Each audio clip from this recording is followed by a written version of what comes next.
Débat, 3 institutions culturelles confrontées aux enjeux de la crise sanitaire. Camille de Rijck a réuni Caroline Sonrier, directrice de l'Opéra de Lille, Émilie Delorme, directrice du Conservatoire national supérieur de Paris et Lorraine Villermot, administratrice des talents lyriques, pour débattre des grands enjeux du secteur musical, dans le cadre de l'épidémie de Covid-19. Le secteur culturel est l'un des plus sévèrement et durablement impactés par l'épidémie de Covid-19. Les institutions musicales sont contraintes d'annuler des événements préparés parfois depuis plusieurs années et l'avenir reste très flou, notamment à cause des lourdes complications logistiques qui résultent des contraintes de distanciation sociale, tant pour les musiciens que pour le public. Dans l'émission Demandez le programme du 19 mai, Camille de Rijck a réuni les représentantes de 3 grandes institutions culturelles françaises pour témoigner leur expérience et débattre de ces enjeux. Caroline Sonrier, directrice de l'Opéra de Lille, Émilie Delorme, directrice du Conservatoire national supérieur de Paris et Lorraine Villermot, administratrice des talents lyriques, l'orchestre de Christophe Roussel installé à Paris. Tout témoignent avant toute chose de leur vécu, de l'énorme choc ressenti au début de la crise. Caroline Sonrier mentionne un effet de sidération que les 2 autres invités reprennent également à leur compte. Le fait de devoir annuler des événements qui ont demandé beaucoup d'investissement et de devoir mettre du jour au lendemain toute une équipe au télétravail ou au chômage technique a été vécu comme très brutal. Il y a eu un moment de déni, évoqué par Lorraine Villermot, causé par la difficulté à prendre la mesure de la crise et par le désir de se battre pour sauver tout ce qui pouvait l'être, dans un contexte d'incertitude permanente où tout ne cessait d'être remis en question. Puis, une prise de conscience très difficile, terriblement décevante. Pour Émilie Delorme, le plus grand choc a été d'apprendre que l'institution ne rouvrirait pas avant l'été. Lorraine Villermot parle même de deuil. Le deuil, il est très difficile à faire, c'est souvent 2 ans de travail. Pour monter un projet, on est sur des répertoires inédits, ce sont des longues années passées à la recherche, à l'édition, et à trouver des partenaires financiers pour monter le projet. Et un mail ou un coup de fil, qui dit c'est terminé, c'est très difficile à encaisser. La première préoccupation des intervenantes a été de protéger la population de leurs institutions respectives. Pour Caroline Sonrier, à l'Opéra de Lille, il s'est agi de voir comment garantir un soutien financier aux artistes. Par exemple, les membres du chœur, travailleurs intermittents, ont reçu le cachet prévu, mais il a fallu discuter et trouver un arrangement pour les artistes dont le cachet est plus important. Au Conservatoire national supérieur de Paris, il a fallu assurer une certaine continuité pédagogique, soutenir les étudiants en difficulté financière, mais également trouver un moyen d'encadrer l'insertion professionnelle pour les élèves en fin de parcours, le passage du statut d'étudiant au statut d'artiste. Lorraine Villermot évoque également la réorganisation qui a été nécessaire pour mettre en place un management à distance et la nécessité d'accompagner les artistes qui sont dans une grande angoisse. Au-delà de l'enjeu social, il y a également pour les artistes et les musiciens un enjeu identitaire. Il faut pouvoir se réinventer, continuer à faire de l'art malgré tout. Émilie Delorme insiste beaucoup sur les opportunités ouvertes par la crise, dont il ressort également du positif, comme l'entraide au sein des équipes. Le confinement est aussi selon elle un contexte favorable au processus créatif. À défaut de jouer en orchestre, on peut composer, écrire ou réfléchir tous ensemble. Mais face à la longueur de la crise, il est impératif de trouver des formats nouveaux, adaptés aux contraintes d'hygiène et de distanciation sociale. Pour Caroline Sonrier, il n'est tout simplement pas envisageable de rester fermé. Si on n'ouvre pas en octobre, alors autant qu'on ferme pendant 2 ans, parce que si on attend le vaccin pour ouvrir, on n'y arrivera pas. S'il est impératif pour les institutions musicales de s'adapter à la situation et de redémarrer l'activité d'une manière ou d'une autre, c'est aussi, et avant tout pour une raison économique. L'argent dont elles disposent provient en partie de subventions publiques et de mécènes, mais également en grande partie de leurs activités musicales. Au talent lyrique, par exemple, l'aide de l'État s'élève à 15-20% et le mécénat à plus de 20%, mais tout le reste provient des ventes de concerts, des productions et des différents contrats, ce qui entraîne une grande fragilité.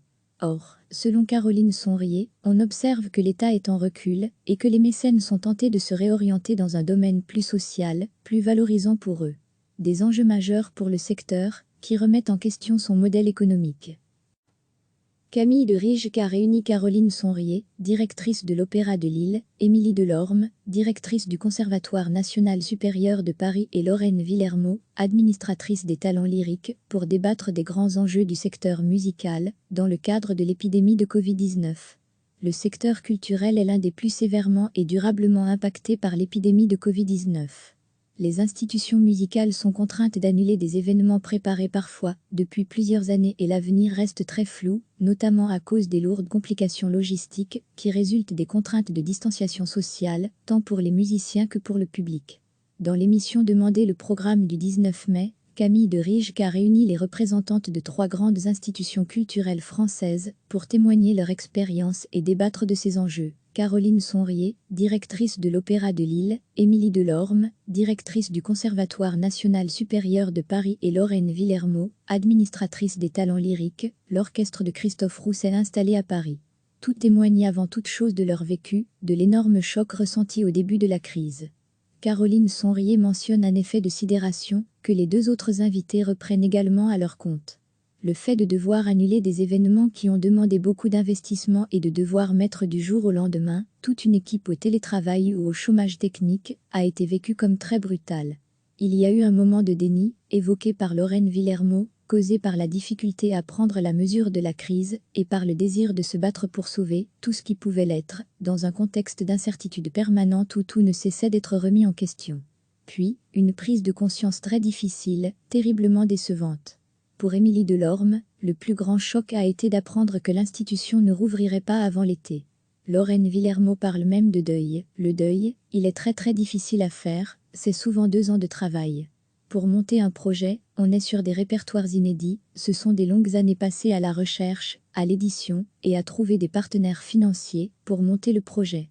Et un mail ou un coup de fil qui dit c'est terminé, c'est très difficile à encaisser. La première préoccupation des intervenantes a été de protéger la population de leurs institutions respectives. Pour Caroline Sonrier, à l'Opéra de Lille, il s'est agi de voir comment garantir un soutien financier aux artistes. Par exemple, les membres du chœur, travailleurs intermittents, ont reçu le cachet prévu, mais il a fallu discuter et trouver un arrangement pour les artistes dont le cachet est plus important.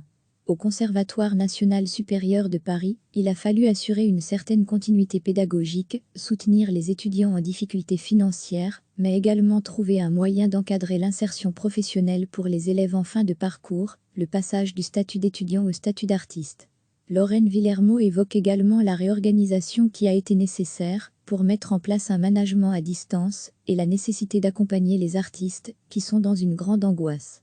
Au-delà de l'enjeu social, il y a également pour les artistes et les musiciens un enjeu identitaire. Il faut pouvoir se réinventer, continuer à faire de l'art malgré tout.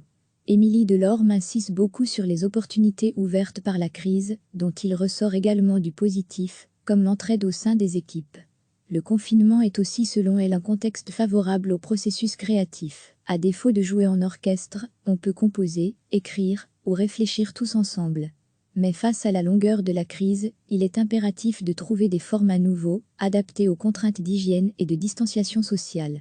Pour Caroline Sonrier, il n'est tout simplement pas envisageable de rester fermé. Si on n'ouvre pas en octobre, alors autant qu'on ferme pendant 2 ans, parce que si on attend le vaccin pour ouvrir, on n'y arrivera pas.